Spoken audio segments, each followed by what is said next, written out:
Florida Democrats are hoping to swing Florida's one open Senate seat, District 40, into their camp. And the two leading candidates for District 40's Democratic primary are with us today. Rivas Logan is a former state representative and a former Miami-Dade school board member. In 2014, she left the Republican Party and became a Democrat. Annette Taddeo is a former chair of the Miami-Dade County Democratic Party. She has run for Congress. Miami-Dade Commission. Ms. Taddeo is a private business owner. To both of you, good morning. Great to have you, Kim. Good morning. We appreciate it. Let's begin sort of where we began with your Republican opponents, and that is briefly, why, Ms. Taddeo, let me begin with you. Why do you think you are the best person to win the Democratic primary and to be elected to the state Senate?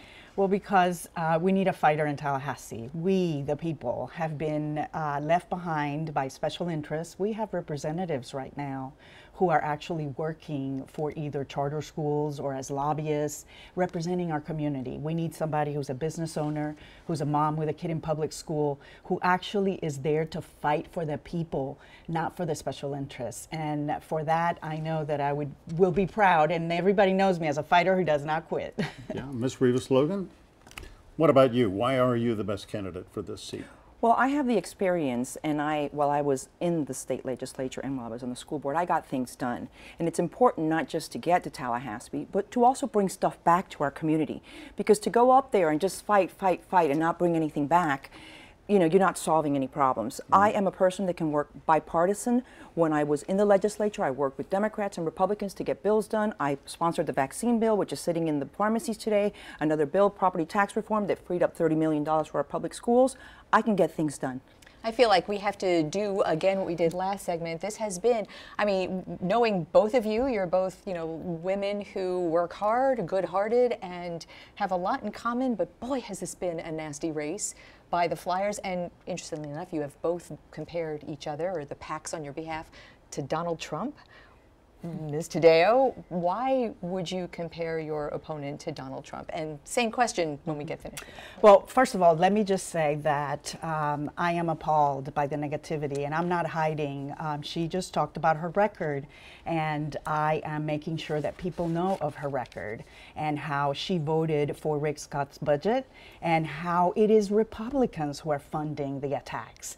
And that in itself speaks volumes.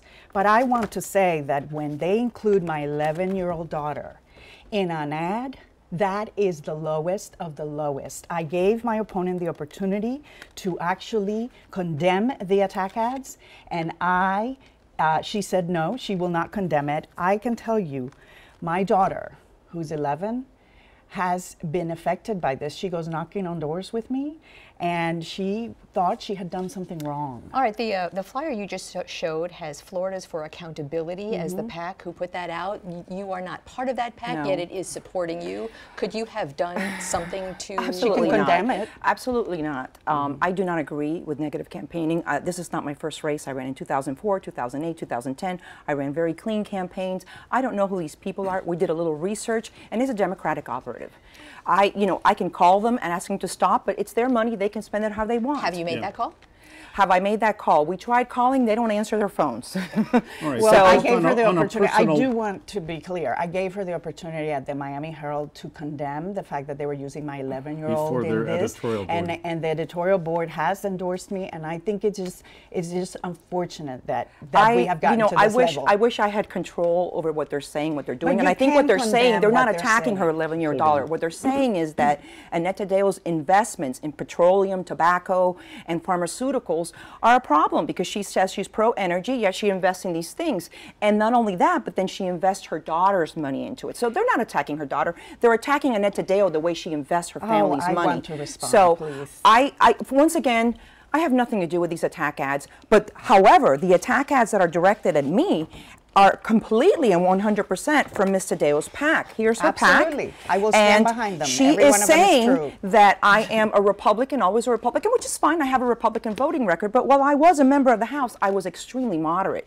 I voted for a lot of things that were extremely moderate. And in 2014, I could no longer be part of the party, and I changed. And Ms. Taddeo was a candidate with somebody who changed parties as well, right before the election, not years before. So for me to be, Charlie Chris, yes.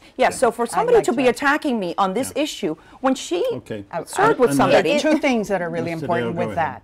First of all, my child's trust, which I have zero control over, was set up by my mother and is managed by UBS. So I have zero control. The only thing I have control over is my retirement and my company's retirement plan. And let me tell you, there is zero of those investments. So it's completely unbelievable to me that they're involving my child in this. Second of all, when it comes to Charlie Crist, unlike her, who refuses to condemn the use of my daughter and the lies, Charlie defends Democrats over and over and over again, and he is an elected Democratic member of Congress right now. In the interest of getting to some issues in our short time, and that's how television rolls. But I would like to respond to that for a minute, too. Her attack ads directly attacked my voting record when I was a Republican and states that I'm still supported by Republicans.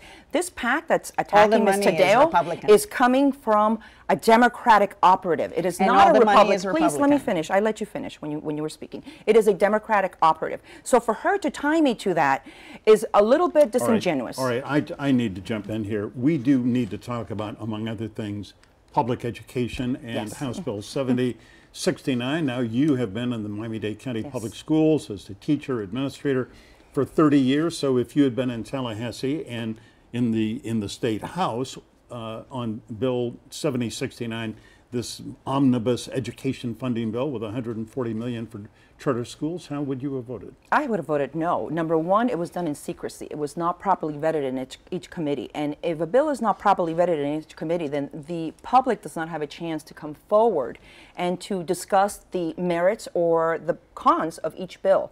So I have a huge issue with things being done in secrecy. I think you remember if you went to school board, I was not one to stay quiet. I was one to bring everything out in the open. So I would have absolutely voted no on this bill. And Annette, what about you? I would have voted no, but it's not just the secrecy, which is bad enough and it's horrible, but it's what they put in there. I mean, they call it a train bill for a reason. They added all these things. Right. But furthermore, I think in our community specifically, we have seen how they have thrown so much money at for-profit corporations, and specifically here with the charter schools.